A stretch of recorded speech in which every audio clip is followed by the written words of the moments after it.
long evenings.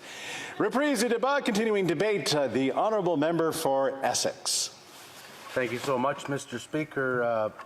As always, honor to stand in this place representing the great folks of Essex. Here this evening to speak to Bill C-47, the Budget Implementation Act. You know, Mr. Speaker, we've heard a lot of discussion, and I've been listening keenly on both sides of the aisle as to what truly is the direction for Canada, what really is the path forward, sustainability, success. And so when I was crafting up my talking points this evening, today and this evening, I got thinking about local examples, Mr. Speaker. And so I'm going to start, the first one I'm going to start with is a young woman. And she is from the county, from Essex County. She goes to school. She goes to St. Clair College. She has a part-time job. She lives at home with her parents. She drives back and forth about 30 minutes back and forth to school. She also, her part-time job is a veterinary clinic. She wants to be a veterinarian. And I was just found out this morning from this young lady that, by the way, her parents also paid into RESPs along the way. And I found this morning that she has to pay $942 this year in her tax return. She makes under $15,000 in her part-time job to pay for some of her schooling. I guess the question is, how is this even possible in Canada? So because, you know, we talk about affordable housing, we talk about housing, we continue to talk about making things easier for Canadian families. How can a young woman, 20 years old, that goes to school full-time, that works a part-time job, have to pay $942 in taxes and be expected to save any money at all, for a home going forward? Saturday morning, Mr. Speaker, I had breakfast with the mayor of Kingsville in a local Greasy Spoon, one of the greatest breakfasts in Essex County, and met with the owners of that restaurant. And the amazing woman said, "Chris, I'll tell you, we've lost about 85% of our senior customers. They can no longer afford to eat out." And then she went on to cry and said that she was in the local Zehrs, which is a grocery store, local Zehrs, and ran into a senior and said that the senior was trying to figure out what she was going to eat that night because she was looking at craft dinner. And so, Mr. Speaker, when we look at this budget and we're supposed to celebrate $234 one-time payment per person. $234. I know here in Ottawa last night, I went down to the local grocery store, bought half a bag of groceries. It was $36. That's myself. So maybe this is great for 1 month. 1 month, Mr. Speaker, for a one-time payment, and the government wants to celebrate that. Speaker, I want to speak to the Windsor-Essex Chamber of Commerce. Their 2023 federal budget submission. I'll go through it quickly. The first point they made was employment insurance rate freeze. They go on to say the bill for these emergency programs is being unfairly placed on businesses. Businesses have for years been concerned with the fact that employers pay an additional 40% on top of matching the employee contribution. The 0.5 or the 5-cent increase per $100 of earned income means that employers are paying even more. The additional 5-cent increase to take effect in 2024 and 25 means that employers are going to be bearing the burden over years for programs not beneficiary to them. They speak about the capital cost allowance for vehicles. in that the current amount of $30,000, well short of the current average vehicle price in Canada, which is approximately $54,000 for a new vehicle and $36,000 for a used vehicle. This low limit prevents businesses from properly being able to account for the depreciation of the asset, which is primarily the goal of the CCA. They talk about to allow international students to participate in the Canada Summer Jobs Program. Well, my riding of Essex, we got about $720,000 less this year for CSJ, Canada Summer Jobs. A lot of folks that have benefited from that program that are not too sure if they're going to be able to keep their doors open, such as the Kiwanis camp down in my area. They talk about the delay of the CEBA loan repayment over 1 year. Talk about bringing in a new workforce, increase the pace of immigration, something that Conservatives have been talking and calling for a very long time. Non-Canadian housing purchasing ban. Immigration with accreditation, covering transition costs.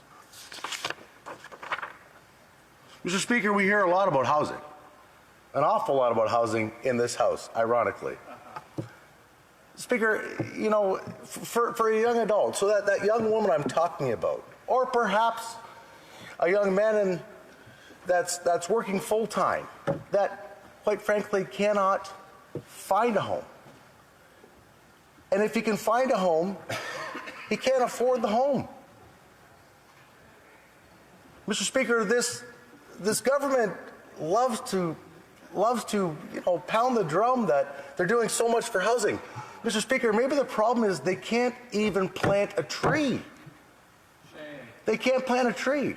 So maybe the problem is the lumber to not build the homes. 9 in 10 young people don't believe they'll be able to afford a home, Mr. Speaker. And that's, quite frankly, unacceptable. Now, Mr. Speaker, when I ran for this place in 2019, I said I will do my darndest to ensure that I leave the world a better place than I found it. Mr. Speaker, I'm the eternal optimist. And today I stand here and say I'm a bit of a pessimist because of the failures of this government. It is certainly not in a better place in 2023 than it was in 2019.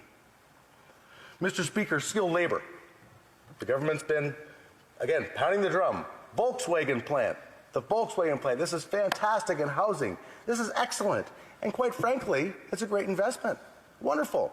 So is the $5.5 billion battery plant in Windsor. So is the Gordie Howe International Bridge. But Mr. Speaker, here's what's really interesting about this. We talk about all these investments. By the way, the Volkswagen plant, they talk about 3,000 employees, workers. Well, the truth of the matter is, it's probably closer to 1,000. But in the event that it's 3, that's great. Here's what's really ironic. Where is the skilled trades going to come from? Where is it going to come from? And so if the government truly, truly cared about skilled trades, why did they not take my bill, Private Member's Bill, Bill C-241, and put it into this budget? Why not? It would have been done overnight. Absolutely. And now you've got people that are mobilized across Canada. Mr. Speaker, I will talk really quickly about the doctor in Michigan. The doctor in Michigan, Dr. Amster. He lives in Michigan. He has 1,200 patients at his family practice in Amherstburg, okay, which is in my riding. His current C-10 work permit has already expired, March 28th, 2023. And nobody will give him a renewed work permit. Mr. Speaker, tomorrow morning I'm very excited to host grade 11 and grade 12 students of Cardinal Carter, of which I went to school, high school there. They're here tomorrow. Mr. Speaker, what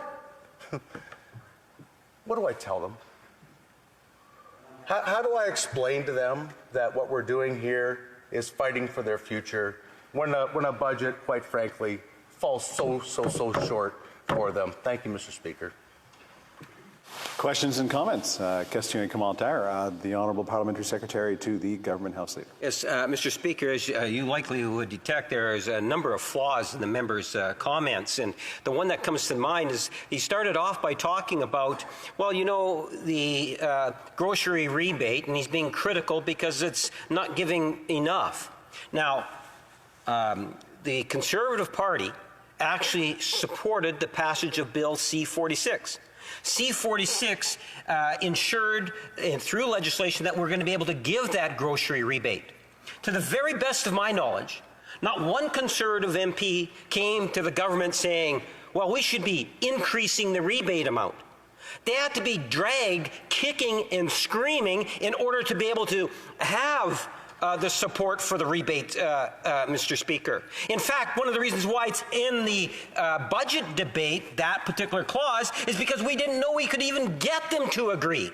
We're grateful for that. The question I have for the member is, why, if he believes it's not enough, not one Conservative MP came over to make a suggestion, why don't we increase the grocery rebate?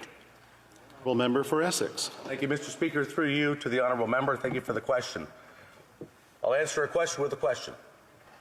Is that question good enough for the senior standing in the Zehrs grocery store that is crying because she cannot figure out what healthy food that she can eat? So if the member thinks that $284 is sustainable, a one-time payment, then that's pretty darn disgusting. Our seniors deserve more than this. Questions and comments? Question and commentaire. The Honourable Member for Elmwood Transcona. Thank you very much, Mr. Speaker. I was just reflecting on some of the comments that the member for Essex made about the importance of a skilled workforce. And I couldn't help but recall when I worked in the government in Manitoba. Manitoba had the provincial nominee program. It was a very successful program, worked very well to attract skilled workers to Manitoba. At the time that I was there, that program was on track to start bringing in over 10,000 skilled immigrants every year to the province of Manitoba, and the Harper government put an arbitrary cap of 5,000 that could come under that program. It was puzzling at the time. I wonder if he has a sense of the deficit of skilled workers in Manitoba today because of the decision of that government then. The Honourable Member for Essex. Thank you, Mr. Speaker, and through you to the honourable member. And it's honestly been really good to work with the New Democratic Party on trades. Of course, they did support Bill C-241, so they understand it, unlike all but one member of the Liberal Party. Of course, I've been across, Mr. Speaker, across Canada, from the East Coast to the West Coast, everywhere in between. Do I ever know there's a major deficit of labor? And I don't think there's any one of the 338 members of this House that would disagree with me on that front. But it's really, really unfortunate when we have major hang-ups in the immigration system, of all these skilled trades that are coming through that are being backlogged and put into a file and not being dealt with to support our industries, to support our businesses. Therein lies, it goes back to the government. So my question to the member would be, if it's that detrimental, and if the NDP have all the answers, why do they continue to prop up the Liberals? Questions and comments? Question and commentaire. The Honourable Member Northumberland, Peterborough South.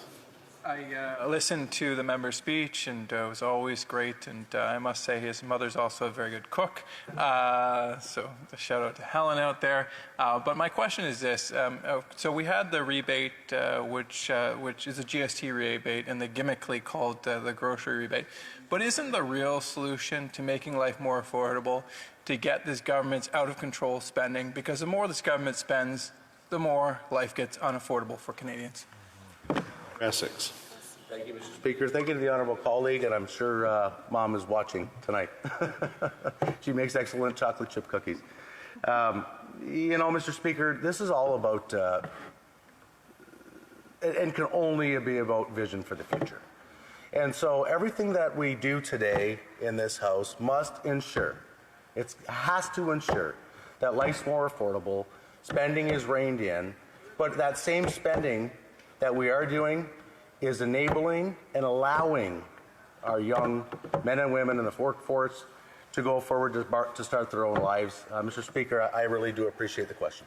We do have time for a quick interaction. The Honourable Member, question and comments, the Honourable Member for Sandwich Gulf Islands. Thank you, Mr. Speaker, and honorable colleague from Essex. I also think that Bill C-241 would have fit very neatly in this Budget Implementation Act C-47. There is a section, I mean, there are many, many sections in over 429 pages of Bill C-47, but there's one that goes directly to the issue that the honorable member has taken forward in his private member's bill in a discount, taxable discount on tradespeople's tools. And I wonder if he saw that section and if he sees it as encouragement that perhaps the Senate, like the House, will pass C-241. Member for Essex. Thank you, Mr. Speaker. I'll be very brief, and thank you to the honourable member from Sanders Gulf Islands. Yes, I certainly have, and I am very much aware of the $5,000 tool tax credit. That's a great start, but it doesn't go far enough, Mr. Speaker. Thank you. Before we move on to the next speaker, I just need to remind folks that